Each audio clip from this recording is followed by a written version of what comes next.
رانيا هي غالبا اصغر اقدم عامله قابلتها في البرنامج، بس رغم سنها الصغير بس هي فاهمه كويس قوي في شغلها وشافت بنفسها التطور اللي حصل للصناعه. رانيا ازيك، اخبارك ايه؟ الحمد لله. انا عارف ان انت من اقدم الناس هنا، ما شاء الله شكلك صغير جدا وانت حقيقي صغيره، وعارف ان المصنع في وقت قليل قدر ان هو يكبر ويتطور ويبقى الصادرات اكتر بكتير، فقولي لي ايه اللي اختلف من اول ما بدات لحد دلوقتي؟ من اول ما بدات كانت الصناعات بتبقى كل التصميم بتاعنا كان بيبقى يدوي.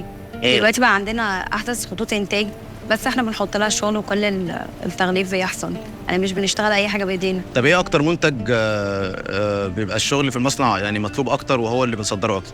طبعا الرنجه والفسيخ دي من المنتجات الاساسيه في المصنع اللي شغلنا عليها كتير يعني. وبيبقى شغلنا اكتر يعني للحاجات اللي بتتصدر ولا للسوق المحلي كمان؟ لا، للتصدير اكتر. التصدير اكتر. والسوق المحلي حبه والسوق المحلي برضو شغال.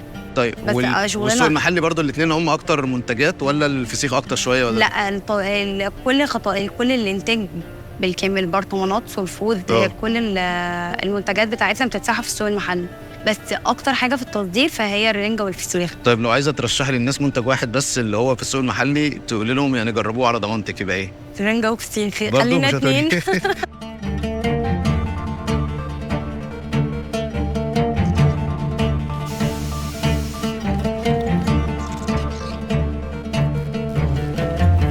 أول كونتينر كان سنة حوالي 1989، كان للمملكة العربية السعودية، وكان رنجة، لأن احنا كنا بادئين ب5 منتجات، النهاردة وصلنا ل70 منتج الحمد لله. ما شاء الله. آخر كونتينر أول امبارح يعني الحمد لله. يعني الحمد لله. كان رايح فين؟